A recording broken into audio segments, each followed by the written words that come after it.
Hi guys. Hello. Welcome back. Welcome. Back. Welcome. Back. Big back. Oh. I tell you, my niece calls me that sometimes now because they think it's funny. Because like I was said it once, and so I was like, "Oh, big back, ha ha ha," and she repeated it because she's like a mimic right now, like in the face she is. She just says everything. So she's like, "Big back," and they're like, "Ha ha!" She called you a big back, and so literally they're like, "Okay, go call me a big back." And she'll go up to a big back. I'm like, "All right, I don't know what the heck we're doing now." now." That's so funny, but it's so cruel.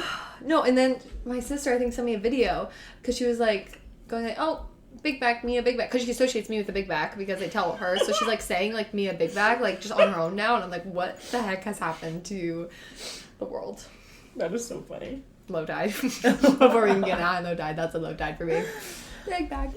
Anyways, Happy to be here with you guys. Yeah, this is the 24th. This is so after this episode, you can binge UTC for a little more than 24 hours. If you want to listen to us gab and yab. Yeah. I think you deserve to be. I think if you do that, you deserve to be on an episode. If you can prove that you've listened to every single one, back to back for 24 hours, literally take over the podcast because I'm not even doing all that. That's so true. Oh my gosh, I don't got time. But I don't like my voice that much, so something I'd get. Well, I love your voice. I'd get sick of mine. I'd be like, I don't know. girl, quiet down. Just let it play in the background. Real. Just to see time, all of them, see how long it is. Yeah, because we have like a couple episodes that are a little shorter than an hour, and then some that are a little longer. Yeah, I'm not apologizing. Yeah, no lie. You guys love the longer episodes. Yeah, Let's be so for real right you now. like the extra content. Let's be so for real. And to be fair, we said it like the first episode, but like we've never been like our episodes like. We never said anything. We never said anything about time frame. We did not commit to anything. We could come up with a little shorty 30-minute episode. Oh. I would never do that to you guys. we love you too much to do that. If anything, like, we would go, let's double it to 2 hours. 2 hours! 2-hour special. That's crazy. Maybe with a guest. Yeah. If we had a guest and we have really another to gab. Another yapper up in here. Love me another yapper. I love yap. I love that term. Whoever made up yapping, I literally use it all the time. And I love the people that like do like puns on like yappy hour. This is our yappy hour. That's what I'm saying. Yappy hour. Yapaholics. D1 yapper. I've been called all of these, let me tell you. It cracks me up every time. The D1 yapper is my favorite. D1 yapper over here. I'm a pro yapper. Stop. Cracks me up. All right. Continuing the yapping. Yeah, let's actually yap. High and low tides. Yes. Go. Okay. Well, just your high. Yes. My high tide. Okay. I know at the beginning of this podcast journey, I did talk about a lot of my interests. Mm-hmm. One interest that I don't actually remember if I talked about, because it's not that interesting anymore, the build-up, is like the Marvel Cinematic Universe. I don't know if I talked about that, but I used to be obsessed. Like, that was like my fandom. I'm a Marvel fan. Like, I had a fan page in middle school fandom. Like, I was like... you were there. Yeah. Oh, yeah. okay. Like, I loved me some Marvel. Now I have questions, but continue. Yeah. So, I even kept up with like the TV shows for a while. Like I was like trying to, and then they lost me, Hannah. Where did they lose you? I'm not gonna lie. They lost me for a little while too, because I've been a Marvel fan like majority of my life. Right. Not to the level of like where I read the comics and. Right. I have some comics, but yeah. I would consider myself a Marvel fan, and I still am. But I definitely got lost at some point, and I'm curious of where you got lost. So I really try to stick it out. I would say the last project that they released that I did not commit to, I watched all of it, but like I fell asleep the half of the season, was Miss Marvel. Yes, I haven't even started. And that wasn't even like where I wanted to end. Like I was really like hoping. What's your favorite TV show that they've done? My favorite TV show, WandaVision, has always a special place in my heart because that was the first one. It was iconic, and I loved it. I love Loki, too. Loki was really good. I loved Hawkeye, which is underrated. I thought that was Hawkeye was good. That gave more of like just because there was no multiverse space stuff. It was just more of that like local crime, And the thing is I also had started at one point to watch Daredevil. And honestly, like, it was good. My problem is like, I don't do well watching new stuff. Yeah. Especially stuff that's very dramatic or dark. I feel that. I end up, like, getting overwhelmed and I need to watch something happy. Yeah. So sometimes, like, with the Marvel TV shows, I struggle with those more than the movies. Because, like, a movie is a one-time watch, you know, kind of thing. But a TV show is a bigger commitment. I wish they stopped with TV shows altogether, personally. I'm not a TV show person. I like movies. And I really fell off with, like, the multiverse stuff. No, well, that can get a little confusing, but, like, the Miss Hulk, whatever that was. She-Hulk. Oh, I watched one episode, Hannah. I was like, I heard it was so bad. What is happening? Yeah, so, like, they just lost me for a while. But with that being said, I still rewatch a lot of the old ones because that was, like, my life. What's your favorite? Spider-Man. Oh, Spider-Man's like the original Tobey Maguire? No, so that's the thing. I've had a journey with the superheroes I've liked. Okay. So I didn't get into Marvel until Infinity War released. Because so you're a late fan. Yeah. Okay. Which is crazy. Because I told myself I only liked the Avengers movies. Because I was never an action film fan, so I never watched them. But I saw Infinity War, so I was like, oh, Avengers, that's so fun. Showed up, changed my life. Yeah. Yeah. So I went back and watched all of them, obsessed over all of them, created a fan page, said that's my entire personality. Sorry, guys, to everyone around me. But with that being said, the Infinity War, Thor, I loved. Yes. And then I watched Thor Ragnarok, and he's amazing in that. And that movie is, like, literally one of my favorites ever. I love Thor So Ragnarok. I obsessed over Thor, and then I thought I liked him, so I got Thor comics, and then I was like, all right, this dude's a little too old-timey for me. Have you seen a Thor comic? He's like, he talks like he's from the 1600s, and I'm like, all right, I can't even read this. This is boring. So then I fell in love with Spider-Man because I finally watched, because I only knew Tom Holland's Spider-Man, and I went back and watched them all. You didn't even watch the Amazing Spider-Man ones? So I went back and I binged them all, and it was like in that lead up of No Way Home and everything, and then I been Spider-Man fan. Yeah. No Way Home was iconic. Yeah. That one was so good. I literally was flying to Texas. I made my whole family see it. My sister was like 9 months pregnant, about to give birth, like in the theater. I said, we're all seeing this, I don't care. Got off the plane and saw it. I had like Spider-Man everything, and I literally still like Spider-Man house key. Like, Spider-Man's my man now. Wow, I love that. Spider-Man. I gotta say, I feel like for me with the original Avenger movies, like, I grew up watching Marvel stuff. My dad was always a big fan. He had the comics as a kid. Yeah. So we grew up watching those movies with him, and it had kind of become a tradition because a lot of Marvel movies release in early May, and my dad's birthday is May 6th. Same. So we would, that's right. So we would always go and watch, like, whatever new Marvel movie came out for his birthday with him and my brother. So that was kind of like a tradition that we had. I remember when the first Avengers movie came out, we went and saw it in the theaters like 4 times. It was in love. I love them all, like the original, like 6 superhero movies and stuff. But I think Iron Man 2 is such a classic. But those, like, Tobey Maguire Spider-Mans, like, I literally was a child. I grew up with Tobey Maguire as Spider-Man. So, but then I also love the Amazing Spider-Mans too. That might be an unpopular opinion. And I think that Tom Holland is the perfect mix because it's like Tobey Maguire was like the nerd, but he was too old. Yeah, that Peter Parker. And then what's his name? The guy that plays Andrew Garfield. Thank you. He was like a good age, but he wasn't nerdy enough. He was good in the suit. Yeah. Yes. Right. I love him and his goofy personality. I think he's amazing, but it wasn't Peter Parker. And I think Tom Holland is the perfect. Like, it so beautifully. He is so good. I love Tom Holland as Spider-Man. But I love all of the Spider-Mans and the journey that they've been on. So when No Way Home came, oh gosh, it's so good. Like, I'm screaming in the theater. And then like Endgame, was so good. And I love Thor. And the only Thor I didn't like was Love and Thunder. That was weird to me. I did not like it. And I literally hyped that movie up so much because I loved the director, Taika Waititi. And so I go expecting another Thor Ragnarok, and I said, what the crap is this? But I refused to admit it, so I defended it, and then I rewatched it, and I was like, guys, what am I defending? And Guardians of the Galaxy. Oh, Guardians is so good. Oh, God. So good. Anyway, we're getting thrown off. Another episode. But Marvel's so good. We should have a Marvel episode. We should. That's so good. But we should. Okay, my high tide, guys. I really like the Deadpool and Wolverine movie. A lot of build up for all I wanted to say is I left Marvel for a while. I watched the Deadpool and Wolverine movie.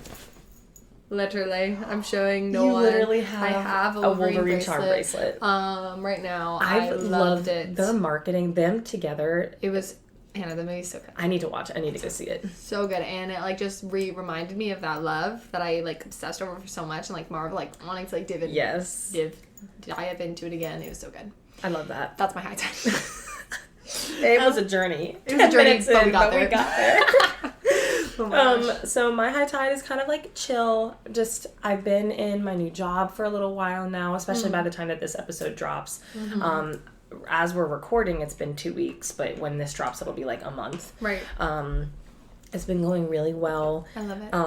Learning, new things with that combination of coaching, because I'm doing both. So it's been getting used to this new routine and everything. But I was telling you before we started recording how, like, even though my hours are set up so differently and, on the nights that I'm coaching, I don't really come home until like 8:30 p.m. I have a little break in the afternoon, but, I'm not like coming home from work per se until like 8 p.m. And I don't feel nearly as drained as I did in my 2.5 years teaching. That's so and I feel like part of me has become like a teaching hater. Not a teacher hater, but like an education hater. But I don't mean it to come off that way. It's just very clear that that's not the role that I need to play or like that I should be in. And it's just crazy because I don't know, like I really enjoy going to work. I'm not leaving completely drained and stressed out. Yeah. I just feel much better mentally. Yeah. And coaching has just been amazing. I know I've been talking about it a lot, but like this is literally like my dream come true for me, like my dream job. Yeah. I've literally like, I told Vlad, like, if you were to ask me what's my dream job, it would be to do CrossFit as a job, whether like as an athlete and a coach, like to literally get paid to work out and to coach other people. Like that would be like the ultimate dream. And obviously I am not an elite athlete, so I'm not going to be getting paid to work out anytime soon. Right. But being a coach and being in that realm of the sport that I love so much. Yeah, you're still able to fulfill it. It's so cool. It's so much fun. Like I get giddy every time I get to coach, and I love reading through the workout and thinking of how I'm going to cue people and how I'm going to teach them this movement. Right. And it's been just really great. And kind of a second little high tide is my new meal prep company that I'm using. Yeah. Which you just I just shared a little bit with Mia. So what's really cool is that my gym started partnering with this company called Rebuilt. I've used a company very similar to them in the past, in college and during COVID time? I don't remember. But I've used meal prep companies in the past. They can be super, super convenient, which is nice. However, sometimes if you're using them to pay for every single meal, it can get a little bit expensive. I guess it really depends on how much you eat out, because if you eat out a lot, then it probably could save you money and you're getting way more value in your food. But it wasn't ever something like, especially as I was teaching, like just wasn't, not really on my mind. Yeah. But then our gym started partnering with them. So basically what we did is we became a pickup location. So when you use this meal prep company, you can either pay for them to deliver it right to your house, or you can pick up your meals at one of their drop-off locations. Yeah. We became a drop-off location. So we have a fridge, like a rebuilt fridge in our gym. And we now, instead of paying for delivery, you can pick it up for free at one of the drop-off locations. Well, when you do that, members get a discount.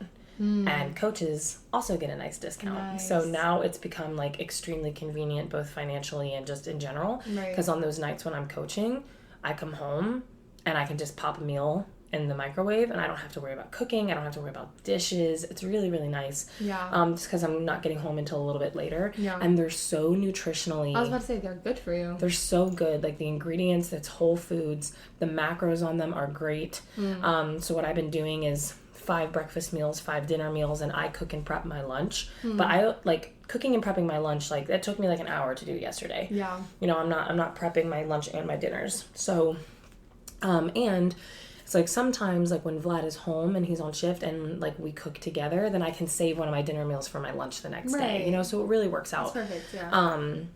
And it's just like, it's not that cooking and meal prepping is difficult.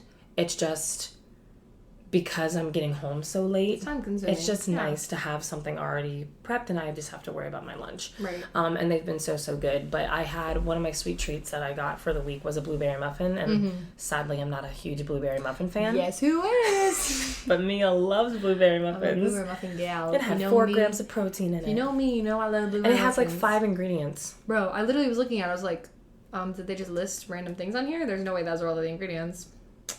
Telling you, we're not used to real Rebuild. food. Sponsor us. No, literally, I was like looking, I was like, We're literally just used says to- egg, blueberry, truvia, brown sugar. What? We're literally used to seeing ingredient lists that are a paragraph long. Yeah, like this, I was like, why do they just have a random line of words here? It's no way, crazy. those are the ingredients. Yeah, even But- the ingredients in this. Yeah, exactly. My strawberry ice. Your ice You drink. guys know I got it. So yeah, it's I been love it. super great and it's been helping me get into this I'm already new routine. benefiting from it too. Telling you. So, and like the meals, like, and on top of it, they've also tasted really good. And Right, like for that's me, like that's important. super important. Like I have to Of enjoy course, the yeah. food that I'm eating. Some people, they can just eat plain Scarf chicken and white things down, rice and yeah. scarf things down and not really care.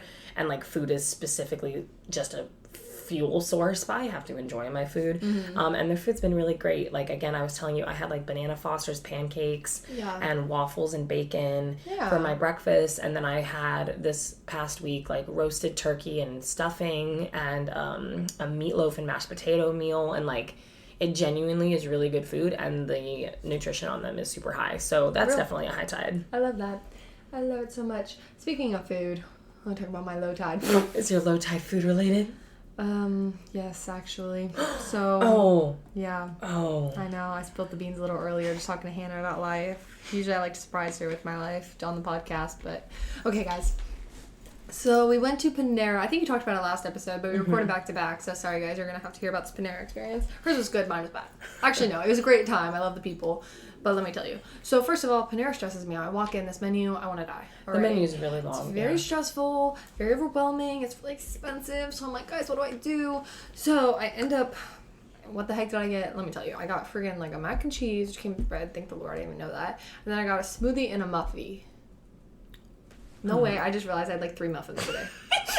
As I'm saying this out loud, that's actually insane. I was wondering. It I was is like, you told me. only 5 p.m. and I've had 3 muffins. Anyways, 3 different places, 3 different times, 3 different situations. I love muffins. Okay. So those are all I got. And then, so I got a mango smoothie. I was excited. I love smoothies. I love smoothies. So, but it was expensive. So I was like, okay, bet. But I thought it'd be just a little fresh mango. So I was getting like real subs. Like I was like getting mac and cheese and a muffin. So I was like, let me get a smoothie. You know, it sounds fresh. It sounds fun.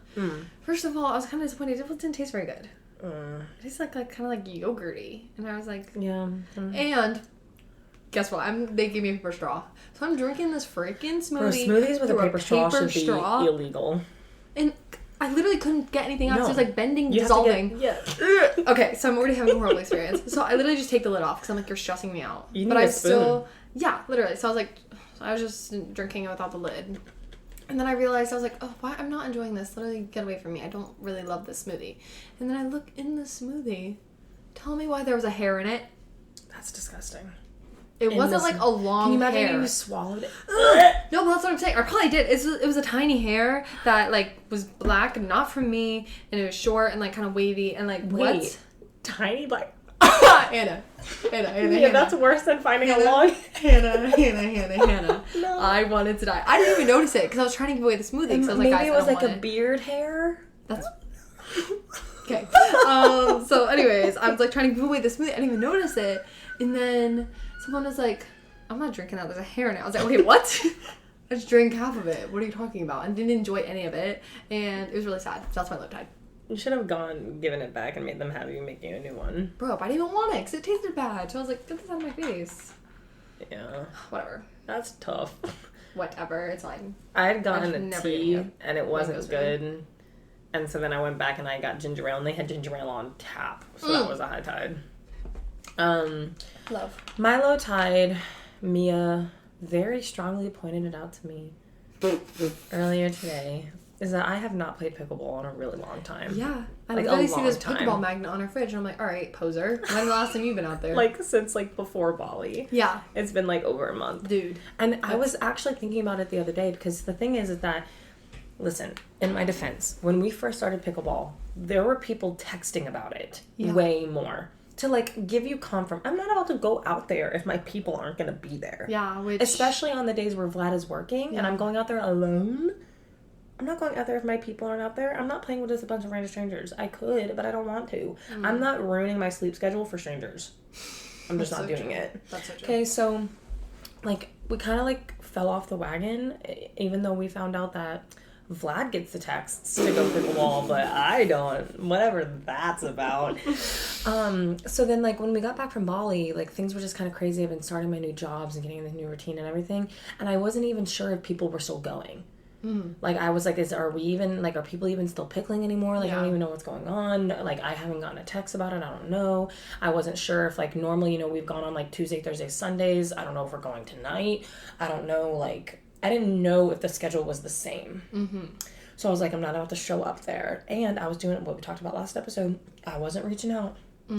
Wasn't doing my part. But I've also been very busy. So it wasn't really on my mind until it was, like, the other day. And I was like, man, I miss pickleball. Like, I miss that a lot. So, and the thing is now is that eventually I might end up be like coaching like on Tuesday and Thursday evening. So I won't get off until like 8 or 8:30. Now I could like just go right from the gym to the courts, but it would have to be on a day where Vlad is home because of the dog. He's been home alone all day. So I would feel bad to like go home from work, just let him out and then leave again. You know what I mean? So just again, it's like, I'm so much less stressed with my jobs, but the hours are just spread out so differently to where it just makes things a little complicated. But I definitely want to try to at least pickle maybe like once a week again. Yes. You know, or even if I have to stick to just on Sundays, like, you know, it's fine. I always got clothes in my car. Yeah. True. I'm always ready. So if people are going tonight, I'm down. Bro. But, you know, so... I haven't played and I miss it. Vlad was telling me, I wanted to actually bring it up to you, that like, I don't know if this is confirmed, but there was supposed to be like some kind of tournament that some firefighters were going to put. It was going to be like a really small one. And I was like, how fun would it be if we were like partners or something? Yeah. If anyone hears, that's my cat being an absolute drama queen. Trying to open up the door. He gave up really quick. He's not done. Oh. It's a tactic. Oh. He's making you He's like a manipulator. He for sure. He's making you think that he's done. Wow. And then all of a sudden you're going to hear that door handle. Wow. There he is. You're right. Dang. Hercules. Sometimes you might even see his paws come out from under the door. Listen, neither one of my pets are deprived. They're just attention seekers. And if you're not... Sounds like someone's like breaking in. If you're not constantly feeding them to the point where they would be morbidly obese or constantly giving them undivided attention, they throw a fit. And I have to tell them my ability to, babe. So not very practical, so that's my low tide. Yeah. Anyway. Same. That's a low tide for me. I am so excited about this episode. Yes. I was telling me, I've been bringing up this episode like a couple times when we've been talking about like what are we going to talk about, what is like the, you know, the episode topic for the day, and this has been one in the back of my mind because I'm so passionate about this topic and it's so prevalent, and I'm very excited to bust some myths. Yes. But before we get to that, have our manna. We get to that, I wanted to talk about, because honestly I've never really like thought of, I don't know, because when I thought of like myths and stuff, obviously there are certain myths in like the Christian community, but I was like, let me look to the word, like what does the Bible say about like myths? And I was like, nothing just came to like mind, because although some of other episodes I'm like, oh, the Bible says this, like a verse, like we'll be like, oh, what about like John 3:16, you know what I'm saying? Yeah. But I was like, let me think. And I found it really interesting. So Paul's writing to Timothy. I'm finding this in 1 Timothy chapter 1, verse 3 and 4. And he's talking to Timothy. And he literally, the title of this passage is Timothy charged to oppose false teachers. So Paul's talking, says, as I urged you when I went into Macedonia, stay there in Ephesus so that you may command certain people not to teach false doctrines any longer or to devote themselves to myths and endless genealogies. Such things promote controversial speculations rather than advancing God's work. Oof. Which is by faith. Oof. So I think that is just so I love the Bible, man, because like this was written how many years ago, but it's so relevant to today. You Literally. know what I'm saying? And yeah, like, I just think Paul wrote this because there are so many myths, I guess we should say, like you're saying, or just misconceptions that people not only spread, but that they'll take so easily and let it kind of like define their life without doing any more research, especially when it comes to the church. You're building a relationship through, oh, what does my pastor say about this? What does this person say about this? And you're not having your own relationship with the Lord, with the Spirit. How, like, what? You know what I'm saying? Like, that is not going to advance God's work because God's work is truth and it is built on His word. We've even talked, I was mentioning it when we were talking about this before we started recording, is that I don't care. You could have the best pastor in the world, completely ordained by Christ, and the best church in the world, but you should not only be getting the word through the regurgitated words of a pastor. Right. They are ordained for that, and that has a purpose and it's absolutely... It's to enhance, not to form. Yeah. Yes, it's not the foundation of your faith, it's to add on top of it. Exactly. Right? So, like, you have to... someone else can't have your relationship with God for you. Amen, yeah. So it can't be from your parents, it can't be from your spouse, it can't be from your pastor or your really spiritual friends. Right. You have to do the work and battle for your faith on your own. Come on, yeah.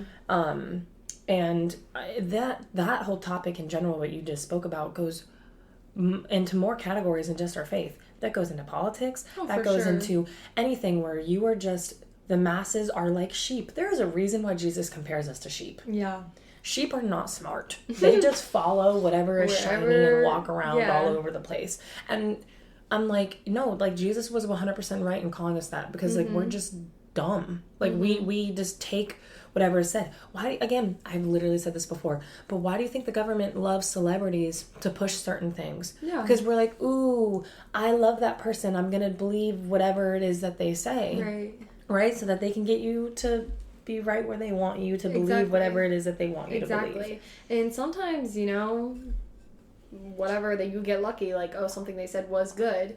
But you have to be careful, because they Discernment. Yes, but they will say just useless things that are leading you away. And that's exactly what Paul is telling Timothy to warn people of. Yes. Like, because you don't want to see, like, people being told something and then they just follow that. Like, you want to, especially if they are fellow believers, like, lead them in the right way. And as hard as this is to, like, be like, oh, hey, don't listen to that, or like, hey, lead them away from this useless talk. As hard as that is, by love in the next verse, it's verse 5, and it says the goal of this command is love. Like, you're doing it because, just like anyone, like, if you care about them, you don't want them to be led astray. You don't want them to be led to whatever is going on. Right.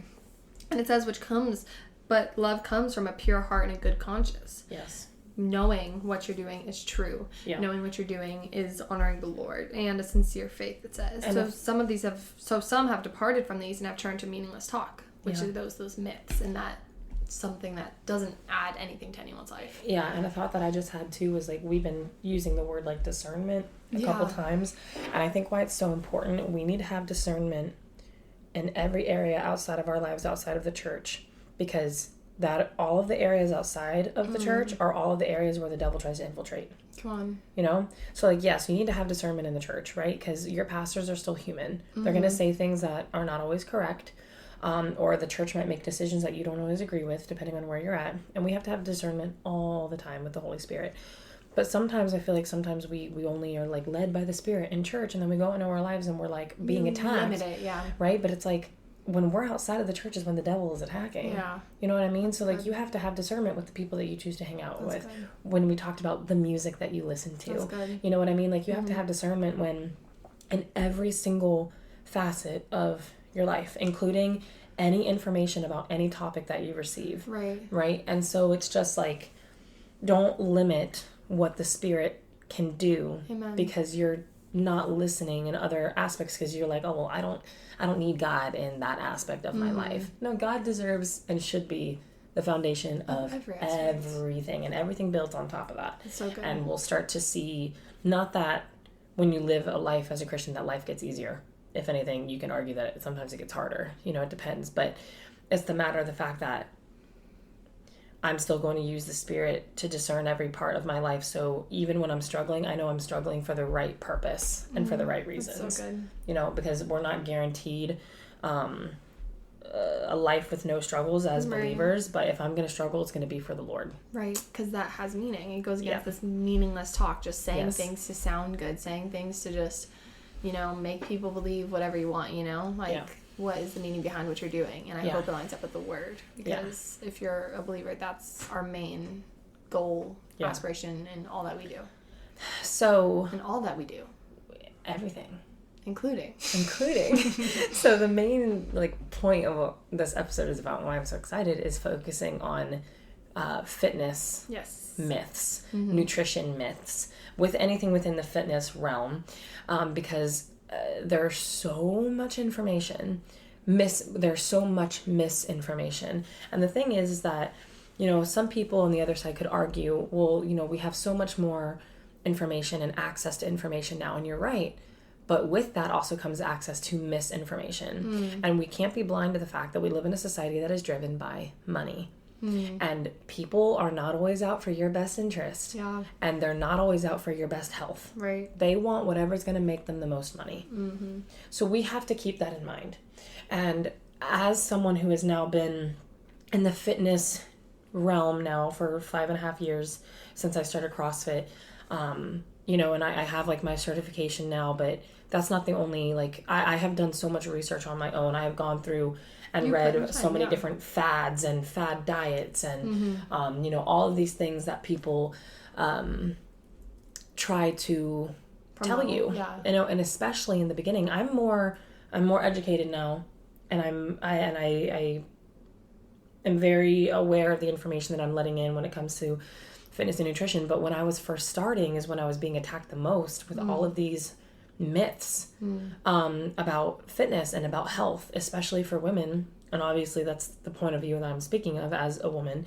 But, a lot of these myths also can be applied to man or woman. But it's crazy because they want to get you when you're new and you're fresh and you're impressionable and you don't know anything already on your own. Where I'm at, to be completely honest. Yeah, that's where I was, and that's where they attack you because they want to try to indoctrinate you with whatever they are trying to tell you. And they want you to believe in their product and their program or their method or whatever it is so they can make the most money. If you've been in the realm for a long time and you understand what's the BS and what's not, they're not going to be attacking you as much because you're not as easily manipulated and vulnerable. Yeah. So a couple different parts for this episode is I have 10 of the most common myths. Yes. And these are things that I read about online. These are things that I hear, that I have heard spoken in conversation, that I have to bite my tongue because I'm not everybody's asking for my advice all the time. But man, I just want to go in and rip apart the conversation. But then I also wanted to get your feedback as someone who is newer in that sense. And coming from that what are perspective you're talking about, what are some misconceptions that you've heard, believed, or if there are any that you're still is this even true? Right. And we can have open conversation about it. I learn a lot right now. I'm ready to so learn. I'm going to go through one at a list, and then if you have any experience it with yourself, then definitely bring that up because we can talk about it. Yeah. So the first one is pretty common. I see this specifically more in men than I do with women, but it's the myth that you need to work out every single day to get results, and when you work out, it needs to be for 2-3 hours. Have you ever heard this? I haven't heard it, but I've definitely... Well, I guess not heard it like you have to, but seen it in people listening to it, if that makes sense. People applying that to their fitness. So what people don't understand, this is why we talked about in the episode, the power of rest. Yes. Right? And what people don't understand is there is such a thing as overtraining. And, a lot of people will say, oh, well, your body is built in the gym. No, it's not. Right. It's actually the opposite. Your body is broken down in the gym. When you are lifting and doing resistance training and doing these things, you are breaking down the muscle fibers. And then what the key is the recovery aspect to rebuild them up bigger than they were before.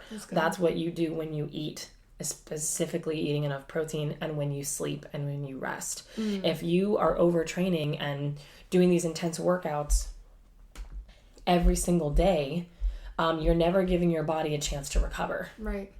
And then you're actually being counterproductive at that point. And you're not going to be able to perform as well as you could. And you're also increasing yourself to risk of injury. Yeah. By pulling something, tearing something, whatever it might be. So for a lot of people, and I would argue that a lot of people that do this, where they think they need to work out for 2 to 3 hours a day, or they refuse to take a rest day, I urge you to take a moment of reflection of if your relationship with the gym is healthy. If you don't feel like you can take a rest day because then you feel like I'm going to lose all my progress, or, oh, I'm being so lazy and fat, quote unquote, because I'm not working out today and I need to work out for 3 hours, or I haven't done enough. Check yourself. Like, because that doesn't sound healthy to me. And rest days are not just a suggestion. They're necessary. And I'll tell you right now, you want to overtrain, you want to work out every single day for 3+ hours. If you don't take the rest that your body needs, your body will put you in a place where you have to. And that's called when you get injured and you're forced to take a step back. And I would hate to see anybody have to go through that. I have gone through injuries, not necessarily because of overtraining, just because injuries are just a risk of being human, you know, but your body will force you to take the rest that you need. So you don't need to feel like you need to work out for 3 hours every single day. Yeah, I think that can just come to, because society is just, the more that you do, the more successful you are, you know, like that quantity almost over quality. I was just like, about to bring that up. Like the more you do something, like, oh, that seems successful. Like, oh, you're at the gym. Like, if someone told me that, I'd be like, it sounds impressive. Like, oh, wait, you were always in the gym. But like, what is it actually, you know, especially to someone that doesn't know, that seems better. And that's the tricky part when it comes to fitness, right? Because when we see people that have really unhealthy relationships with the gym or with their fitness, i.e. specifically I look at the bodybuilders, because we all know how I feel about competitive bodybuilding, but it's all done in the name of quote unquote health. So society accepts it, and that is why there's society accepted eating disorders and extremely unhealthy relationships with the gym and their body. But because it's done in the name of health, we look at that as, wow, that's amazing. And it's not. If you feel like you have to work out for 3 hours every single day, or you're not doing enough, you have a very warped perspective on what health and fitness is. And I would argue that it's unhealthy at that point. And like you said, more is not better. Better is better. My coaches have told me this before. Quality over quantity. I would rather you do 30 minutes of a quality workout than 3 minutes of just pointless whatever it is that you're doing, like with no intention. You know, or people that like run on the treadmill for like 2 hours at a time, or, you know, something like that. Like, more is not better. Better is better. So you don't need to look at your workouts and think, how can I add more? How can I add more? Think about how can you increase the quality of your lifts and the quality of the things that you are doing. You know, if I'm talking to my Globo gym people, the people that go, you need like 3 to 4 sets for each muscle group that you're working, and most of the days you can just do like 2 muscle groups at a time. It really shouldn't be taking longer than an hour, hour and a half, depending on how much rest you're taking in between your sets, you know, with warming up and cooling down and stretching and all of that. So it's just, when you're going over that, it's really not necessary.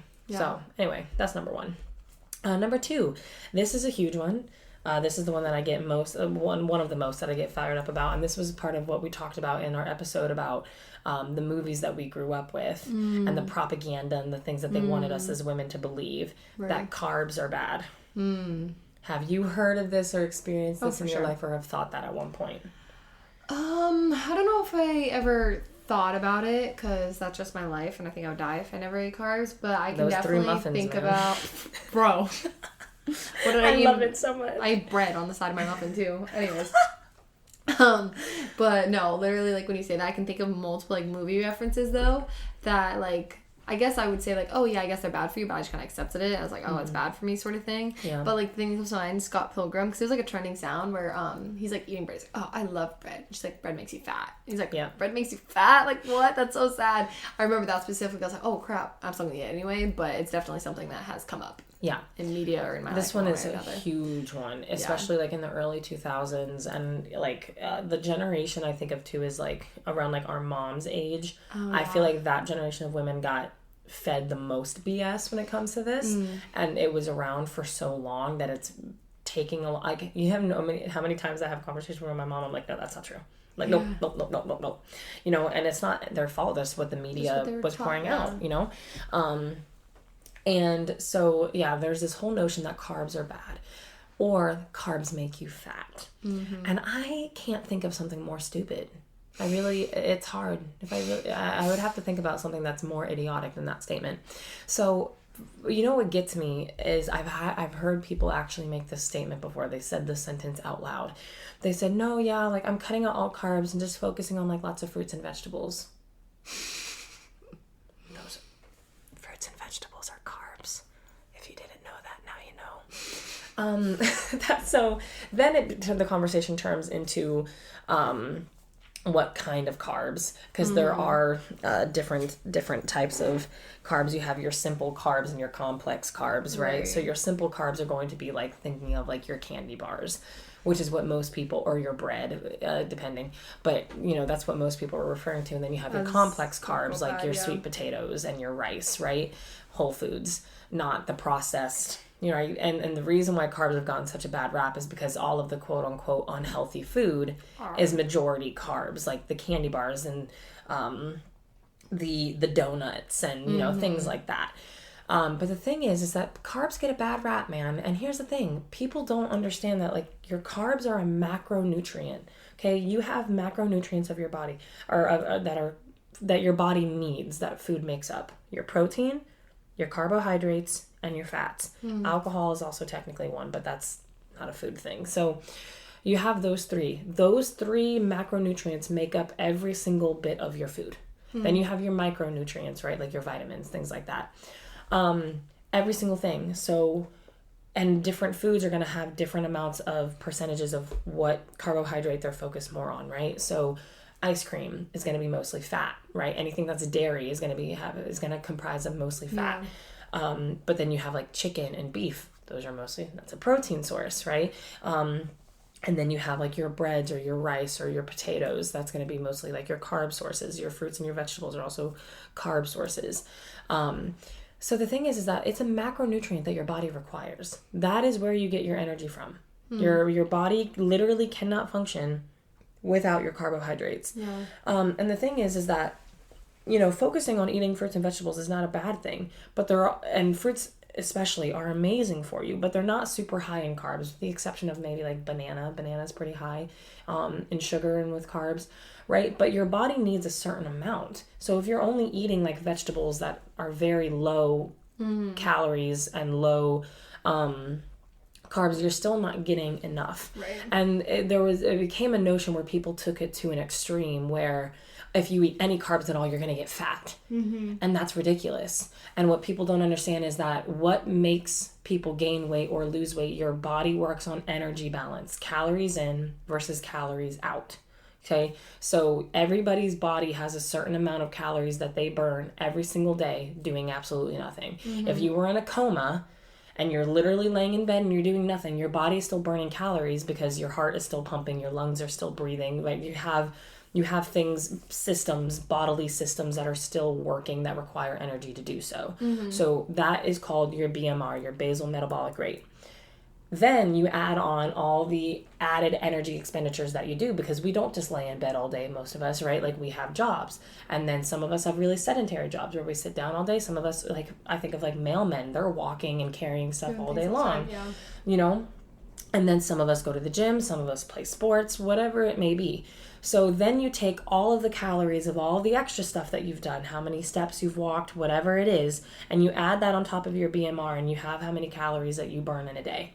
If you want to lose weight, you need to eat less calories than how many calories you're burning a day. If you want to stay the same, we call that maintenance. You eat around the same amount. And if you want to gain weight and or muscle, then you need to eat more than the amount of calories that your body is burning. That is all that it is. So not one single food can make you fat. Just like not one single food can make you skinny. Right? The only reason if you're gaining weight is because you're eating more calories than what your body is burning. That's it. It's a very simple equation. Now, carbs typically are higher in calories. So think about like a bag of chips. Okay? Yeah. You can eat an entire bag of chips and not even be full, and you just ate like 1,000 calories. Right? So that's why they get a bad rap, because people are like, because a lot of, again, that quote unquote bad, I don't like to give food the names of bad or good, but the less nutritionally valued food, less nutritional value food, I don't know if I'm saying that right, is majority of carbs. Yeah. And when they're those simple carbs, they're not filling. So you can eat a ton of them and never feel full. Right. Versus protein heavy things are very filling and satiating. So hence why when people are trying to go on weight loss diets, you shouldn't cut out carbs. You just need to focus on complex carbs and higher protein. Right. But I'm getting a little off track. But my point is that carbs are not bad. Yeah. Carbs are necessary. Carbs are amazing for you. You need to have enough of them, especially like, you know, for me being a CrossFit athlete and doing the high intensity stuff. You quite literally cannot do that sport. Like if you're a soccer basketball player, you're running around for so long. You cannot do that if you're underfueling. Yeah. You need carbs. They are so important. It's an entire food group. And if carbs alone made you fat, Asia is like the healthiest continent, and they eat rice for breakfast, lunch, and dinner. Right. And they're some of the healthiest people in the world. Right. You know? So carbs do not make you fat. Stop giving carbs a bad rap. You need to look at all of your food and stop calling food bad or good. Look at food as, does this nutritionally support me and my goals? And like, what is the purpose of it? Because not all food is just about fuel. Food is also culture. Food is about enjoying things. Food is holidays. Food is fellowship with people, right? So if I'm going to go out and have ice cream with friends, at that point, it's not about the nutritional value of my food. It's about having fellowship with my friends. Yeah. Or if I'm having, you know, Christmas cookies with my family, right? It's not about being the best nutrition wise. That's about like spending time with family. You know what I mean? So in different ways. Respect food for what it is. We don't need to fearmonger any one group. Yeah. That just drives me nuts. Yeah. Okay. Except I am putting the name bad on that smoothie I had with the hair in it. So just putting that out there. But carbs are not bad. Carbs are good. Just give your body as much whole foods as you can, but also allow yourself to enjoy your life. I love it. This other one is another one that was kind of like a big fad for a while, but there was also this notion where it's, and I'm curious if you have thought this, it's bad to eat late at night. Yeah, I have heard of that before. Yeah. And this is where the idea of intermittent fasting came. Oh. Have you ever heard of that? Yes, I've heard of it. I didn't associate the two. I just thought it was bad. They're not necessarily directly connected, but they are a little bit, in my opinion. Yeah. So there was this whole notion, and I had heard it so many times, like, don't eat past 8 p.m.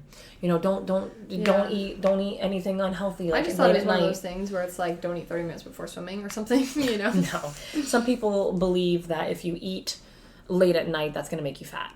Oh. Okay. Again, we'll go back to energy balance. Okay. Here's the thing. If you're eating at night, but you've only eaten 1,500 calories that day, which is super low, and you eat more calories at night, I would argue that that's a good thing. It doesn't matter what time of day you get your calories in. Right. At the end of the day, comparing that to however many calories you were burning by yourself, and then, you know, adding in onto the added energy expenditure that you've done, if you're in a calorie deficit, you will, over a consistent amount of time, you will lose weight.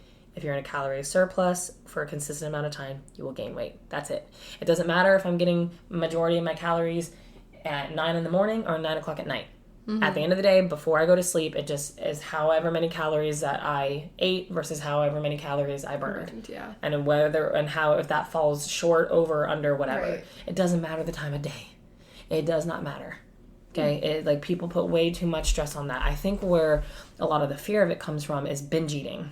And so a lot of people, especially when they try to go on super restrictive diets that are not productive for them, so they'll be eating leaves for lunch and, you know, having their green tea smoothie for breakfast, and they're barely eating anything all day, and then you're about to go to bed and you just start stuffing your face and you start binging because you're starving, and then you end up overindulging and eating 5,000 calories in one sitting. So you didn't gain weight because you ate at 9 o'clock at night. You gained weight because you ate 5,000 calories in one sitting.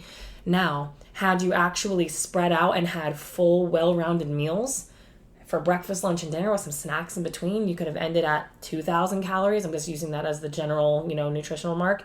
And you would have been full and satiated and happy by the end of the night, and you wouldn't be finding yourself digging through the cabinet at 2 o'clock in the morning because you're starving. Right. And then you end up just eating everything in sight. Right.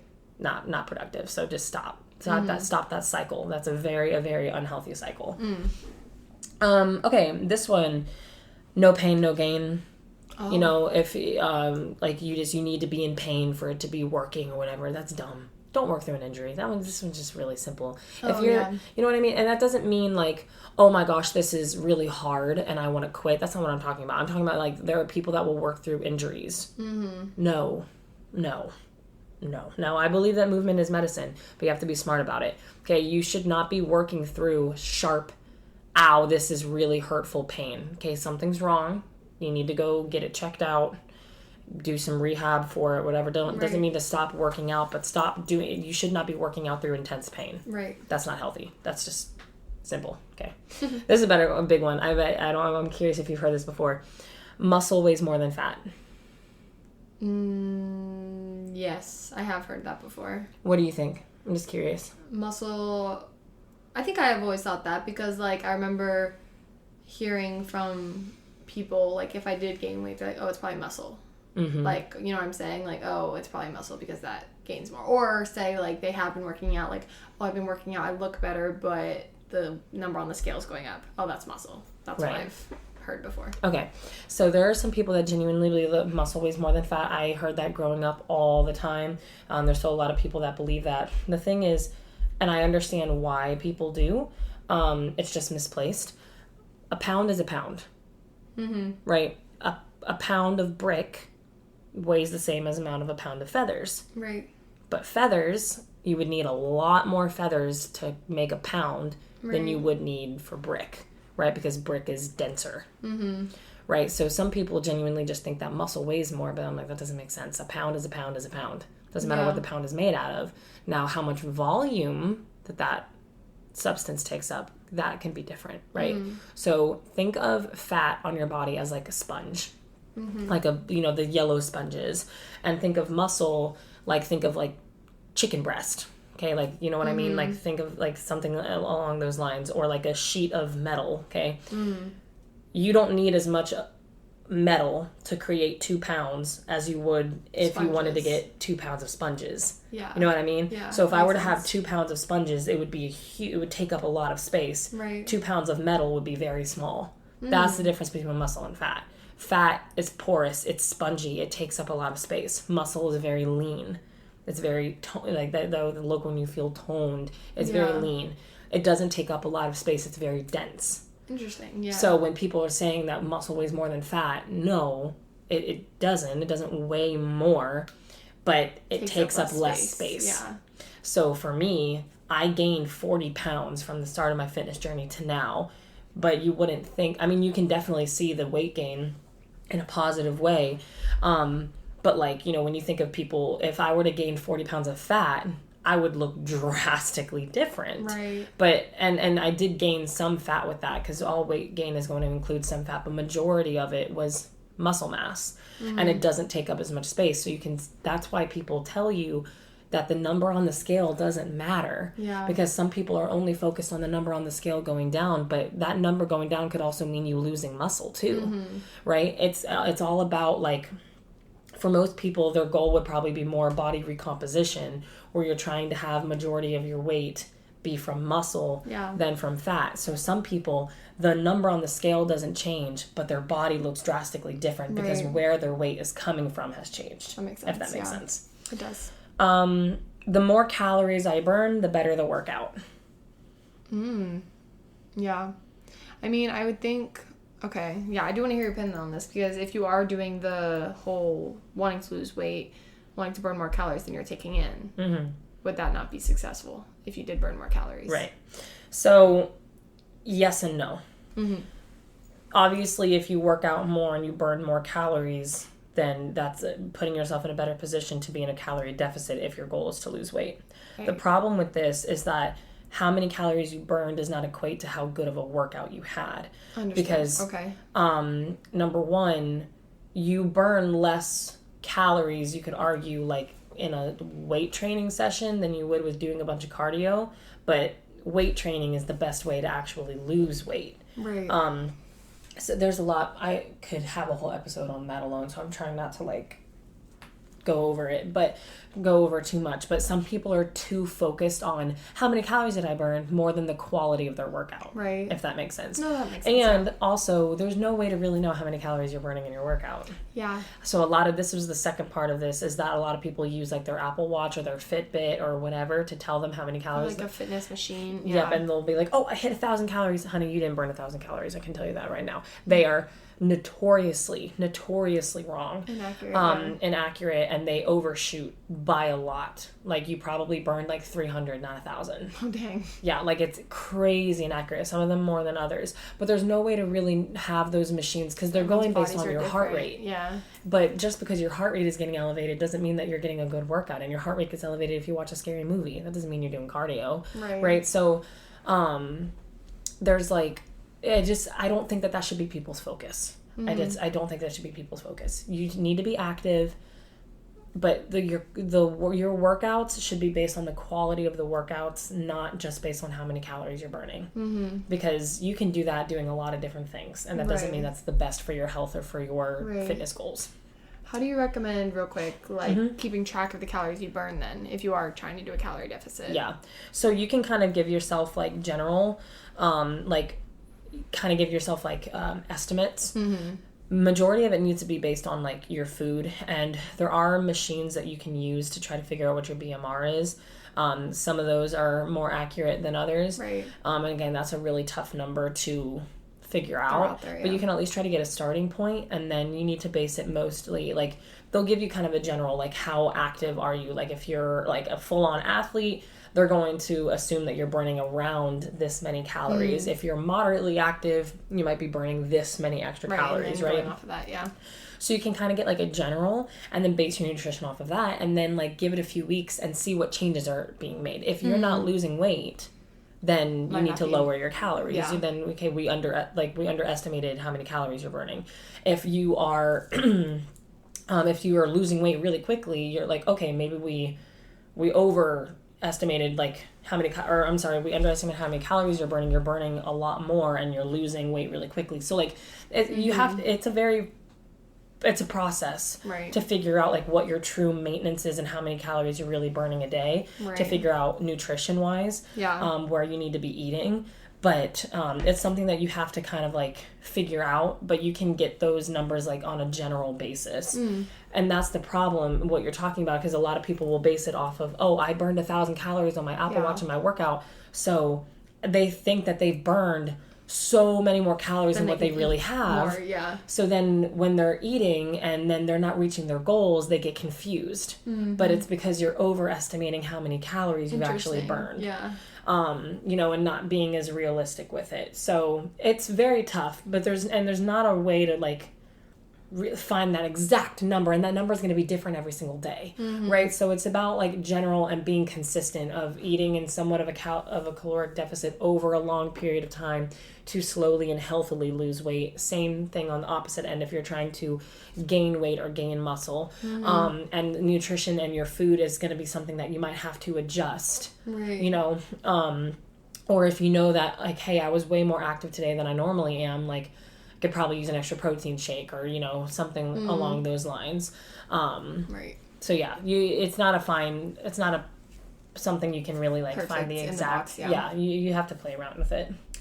Ooh, this is a big one. You can target fat loss. Definitely, I've heard that. Yeah. Especially with Instagram videos, do this workout to lose tummy fat, or that fat under your arms. Do this 10 times a day. You'll all over Pinterest. If you search Pinterest workouts, people do this. Very familiar. To grab views and stuff for videos. This podcast episode is going to go over, and that's fine. This is a good episode. So. Yeah, you see this a lot. You want to lose fat in your arms? You want to lose that fat in your stomach? Do this workout for 2 weeks and you'll have 6-pack abs. Mm-hmm. Complete BS. Complete. First of all, you cannot target fat loss. You can't. Just if you were going to eat a bunch of calories, can you control where the fat goes? Can you? Just squeeze in certain spots? Yeah, no. No. If I were to eat a bunch of junk carnival fare food for 30 days straight and I were to gain weight, I have no control over where I gain weight. Right. That comes down to genetics. Right. Where you gain weight. It's the same thing of when you lose fat. I have no power of where I can lose the fat. Right. Some people gain their weight all in their legs. And that might be the first place that they lose weight too. Some people, it's their hips and their stomach. Some people gain weight like in their arms, right? Like it's different for everyone. And sometimes I've seen some people like, you know, like where they gain weight is very specific to their body, right? Like you'll see some people that are like really big upper body and they have really skinny legs. Yeah. That's genetics. They can't control that. Or some people that are like really like they gain a lot of weight on their lower body and they're very tiny up top, you know? That's completely genetics. So the thing is that you can target muscle gain, right? You can target muscles and that you want to work, which could aid in a fat loss per se, but you can't control that the fat is lost from that part of your body. Right. You can control where you gain muscle depending on what muscles you decide to train, but you cannot control where your fat goes or where your fat comes from. Right. Does the targeted muscle affect, like, it affects the total of fat, right? Not just like the fat that's around that muscle? Correct. Okay. Yeah, so like weight training in general helps fat loss in a general sense, but just because you work out your arms doesn't mean that your arm fat is going to go down per se. Right. Now, like the percentage of muscle to fat ratio might change because you're starting to gain more muscle in that area. So as you continue to gain more muscle in that area, and if your nutrition is in check and you start to lose weight and you happen to lose weight in that area, then the muscle tone will become more noticeable because you've trained that area. Got it. If that makes sense. No, it makes perfect sense. Cardio is the best for weight loss. Yeah, that's a big one. That's huge. That's everywhere. I was That's gonna why say, people like they'll go and run on a treadmill for 3 hours. Easy. And it doesn't mean that it doesn't do anything. It obviously does. But the best thing, studies have shown, the best thing for weight loss is weight training, lifting weights. And one of the biggest reasons is because when you have muscle on your body becomes like a furnace. Okay, it's not like a crazy huge difference, and I don't want to make it seem like anything drastic, but muscle requires more energy than fat does. Right. So when you have more muscle in your body, you can raise your BMR.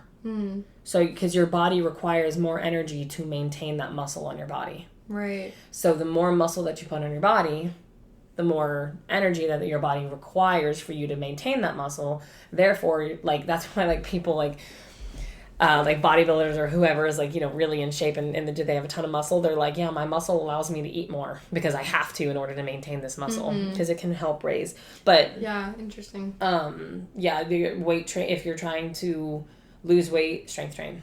I love that. It's also just good for your bone density. It's good for your joints. It's good for everything. That's so, I feel like, not promoted. Yes. Yeah. This is a big one, which I feel like, I don't know, this one took me by surprise when I learned about this a couple years ago. Abs do not equal a strong core. Yeah, no. That's, you lost me. So one of my favorite, like, you know, people, I've talked about them before, the people I go for cupping and chiropractic and stuff like that.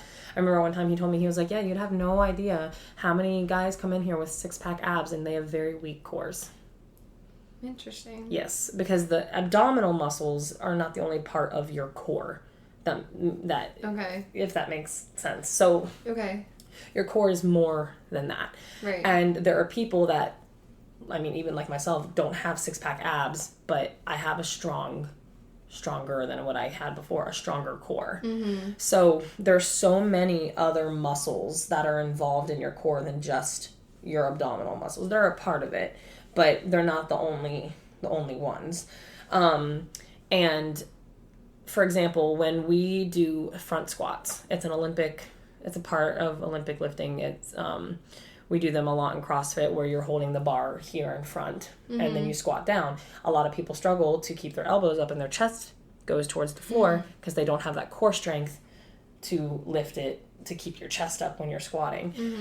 So that, like, front squats are an amazing tool for developing a strong core. Deadlifts require a very strong core. Right. Anything where you are bracing, that encompasses your lower back, it encompasses like your deep core muscles, your abdominals, all of those things, all that work together. And so, like, a lot of people don't train that. They're just training the 6-packs. Yeah. Right? So doing like a bunch of Russian twists or sit-ups, and then you go to do a front squat and they have no bracing ability to keep their chest up. Interesting. So which is, in my opinion, way more important than just having a six-pack. Like, it 100% is more important than having a six-pack. So training core doesn't necessarily always mean training abs. Right. And when you're doing compound lifts, back squats, front squats, deadlifts, things of that nature, all require and use your core a lot, and can also be a way to help train your core if you're doing it properly. So I love that. I haven't heard that one. Yeah.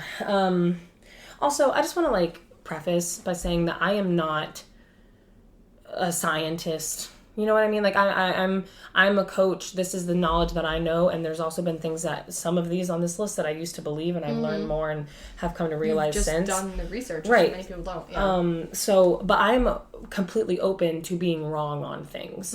I don't believe that I'm wrong on most of these, but maybe I accidentally misspoke about something. But I'm not a scientist. I'm also not a nutritionist. Right. This is my knowledge from working with people in that field and based on my own research. But I don't want to just like we just talked about, don't take my word as law. Like, this is coming out of my mouth based on my experience and my research that I've done on my own. But do your own. Like, don't just listen to me either. Yeah. Don't just listen to podcast and then take it as law, you know?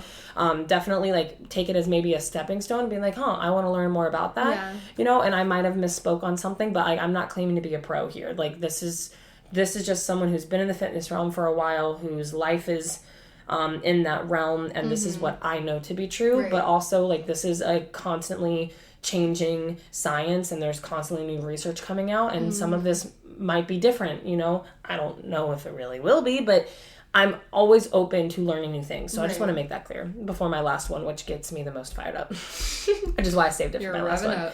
And I'm curious if you have heard this or felt this before. Especially, this is specifically speaking out to my women, but also for men that believe this too. I want to change your mind. That lifting weights makes you manly. Oh, for sure. And makes you bulky. Oh, for sure. I literally wrote that down to talk about. Because, What is your experience with that?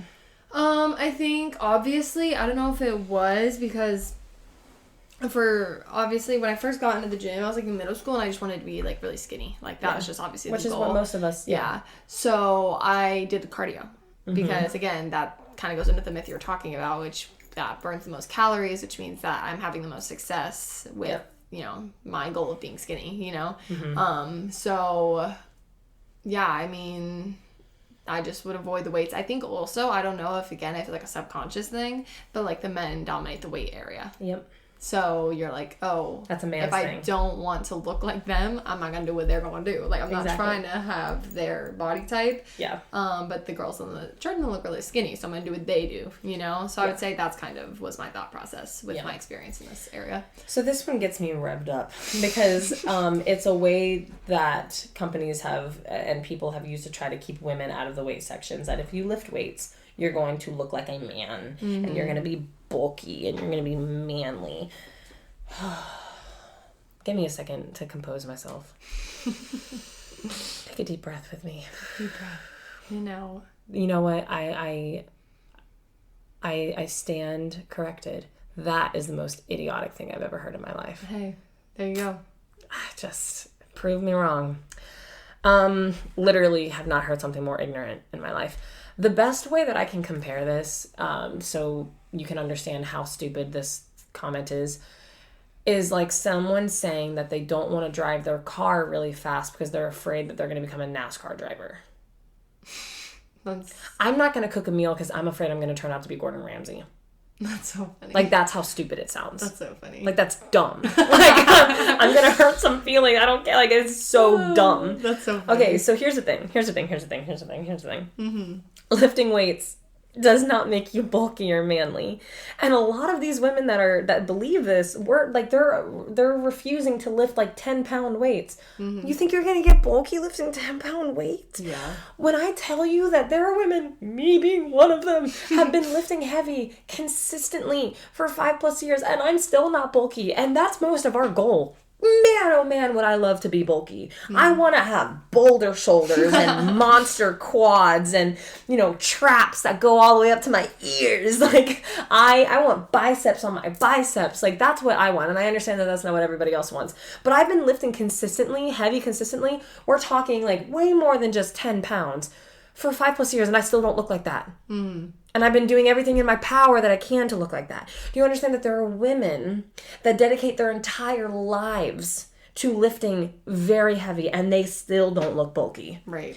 You say that as if it's easy to do. Yeah. It's not. Right. It is extremely, you know how much food you have to eat and how heavy you have to be lifting and how long you have to be consistent with it to even start to really put on some serious muscle mass. And obviously, depending on your body type, if you're a lot shorter, then it might be easier to look bulky versus me. I'm a lot taller, so it's harder for my muscle mass to really show because I'm so elongated, right? So it's obviously different for everybody. But it is quite literally mind-bogglingly stupid to think that if you are just a normal average person going to the gym 3 to 4 times a week, lifting your 10 to, I mean, you can even be like lifting decent weights, you're not going to get bulky like that. It is not that easy. It is very difficult to do. Right.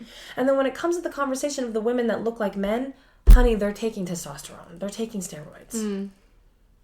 Okay? Majority of the time when people say that they're looking at professional bodybuilders, female bodybuilders, and they got like the intense jawline and their voice gets really deep, yeah, that's because they're on steroids. They're on the juice. They're not natural. That's not natural women that are doing that, okay? They're taking hormones to make themselves be able to lift significantly more, and to enhance those features where they almost start having male-like physiques in a way. They're not natural. They're taking steroids. And maybe I'm wrong with saying testosterone. So again, I'm not a scientist, but they're taking steroids. They're taking juice. That's the little nickname for it. I don't know what is all consistent in of the steroids, but performance enhancing drugs, steroids, hormones, whatever that cause you to look that way. If you are not taking steroids, then you can't look like a man because you're not a man. Right. Like, you're built different. If you are a natural female woman and you are lifting weights and you're doing your things right, I argue that lifting weights enhances the female figure. You're going to get a booty, you're going to get them nice legs, you're going to get beautiful toned arms. And that's another one. The word toned. I hate the word toned. If I could delete one word from the fitness language, it would be toned. You know what's crazy about the word toned is that female fitness companies have used that word to try to make women buy into their product. You want this to get toned, and we replaced muscle and like. I was gonna say because it sounds like you're not gonna become manly at that point. It sounds like you're gonna be leaner. No, we're not. You're not gonna get bulky, and you're gonna get toned. They mean the same thing. These women that you look at that look so toned, they're lifting crazy heavy weights and eating lots of food. And let me tell you something. They're not doing it by doing little bicep curls with a band. Yeah. You're not gonna grow glutes by doing clamshells with a booty band. I do that for a warm-up before I'm lifting heavy. Bands are meant for activation of the muscles to get them ready to do the work. That doesn't replace weight training. No, you cannot grow glutes from just bands. You can't do it. Oh my goodness. It's another deep breath. Women, my ladies. If you believe that if you lift weights, you're going to get bulky, I'm here to tell you that that's a lie. And that's false. A myth. And if any man has ever told you... busted. If any man has ever told you that, tell them to go kick rocks with open-toed shoes. Go tell them to take a walk on some Legos barefoot. Because it's not true. And it's used to make women scared and feel inferior to the weight section. And you should not feel scared or inferior. I love going to, the times where I do walk to normal gyms, I love walking past all the men to the weights. I love it. It's my favorite thing. And it's become so much more common now, which I love. I love that there are more women that are going into the weight section and starting to lift heavy because this myth is slowly starting to deteriorate and break down. And I absolutely love that. You're not going to get bulky. I promise you. If you do get bulky, good for you, because that's very difficult to do. But if that's your goal, but here's my point. If your goal is not to get bulky, you're not going to get bulky. That's not something that just happens. Yeah. That requires dedicated years of hard work to get quote unquote bulky. And the women that are bulky, they want to look like that. Yeah. That did not happen on accident. If it's not your goal, it's not going to happen because it is very difficult. even for the people that are striving and doing everything, it's very intentional. It's not going to happen again. You sound like someone that's saying, I refuse to cook because you're afraid you're going to turn out to be Gordon Ramsay. No, that's not how that works. Nope. And it's funny because it's like a lot of the men that are like, oh, they look like a man. And I'm like, well, you look awful. So I don't like, but you're a man. Like, it's just ignorant. It's very, very ignorant. And like, you can even attest, like looking at me, it's not like I'm walking around looking like a man, and I have a lot of muscle tone on me, and I lift very heavy, but it's not like I look like some Arnold Schwarzenegger walking around, you know what I mean? Like, it's not like that. Right. It's not like that. Right. My physique has been better than it ever has ever since I started lifting weights and putting on weight and putting on muscle. I promise it will be for you too. You'll become the healthiest version of yourself that you can be. The last thing that I just want to end on with this episode is, if anything is advertised to you as a quick fix, do not. Nope. Stay away. Go the other direction. That's a false prophet. Literally turn it the other way. There is no quick fix to fitness and health. Mm-hmm. Okay? And that is why Ozempic has been so dangerous. And there's a lot of people taking it because they view it as like a quick fix. And in a way, I guess it is. But people are literally starting to take a prescription drug for a disease that they do not have. Yeah. It's for people with diabetes. It's not just because you want to lose weight. And also the moment that you get off of it, you're going to gain the weight right back. So it's not sustainable. And we're not having studies done on the long-term health effects that are going to come along with taking prescription medicine that is not meant for you. And it's also taking away from the people with diabetes that require that medication, and they're not taking it simply because they want to be skinny. I have beef with that. But if there's any other ad where lose 30 pounds in 30 days, holy moly, I hope not. That's insane. Lose 12 inches off your waist in 12 weeks. Any of these things that are being sold to you as quick fixes, number one, like a diet pill or anything along those lines.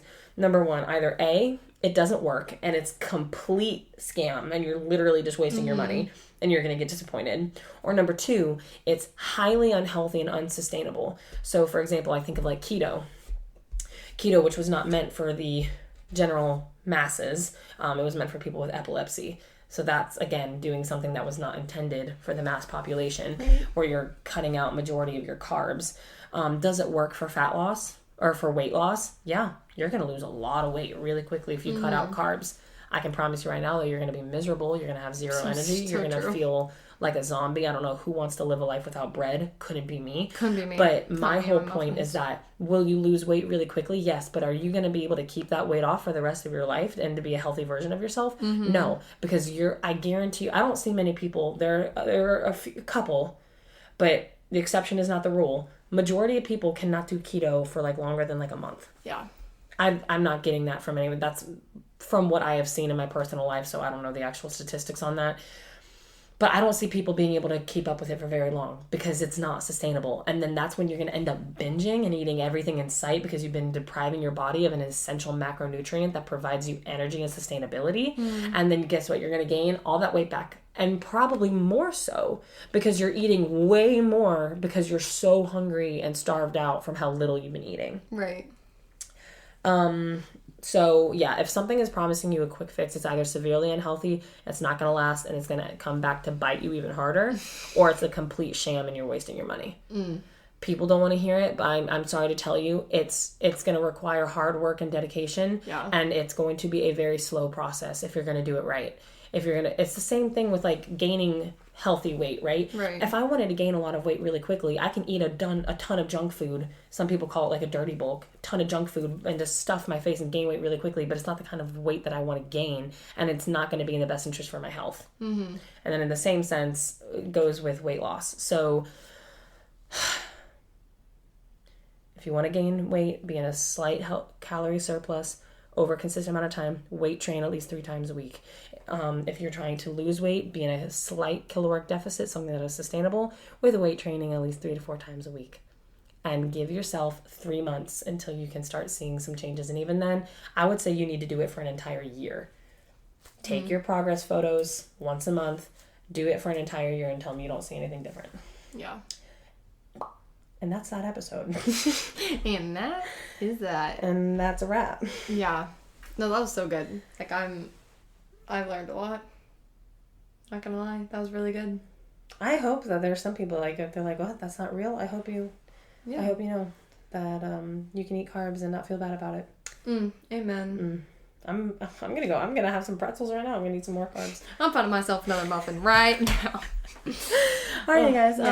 Maybe let us know like what are some of the biggest myths that you've believed in that had a hold on you for a long time. I know most of those had a hold on me for a very long time until I started doing my own research. Again, don't take my word as holy truth. Do your own research. Take it with a grain of salt, and go out there and find out the information for yourself. Yeah, I agree. And get your protein in. You tell them. All right. Bye, guys. Bye.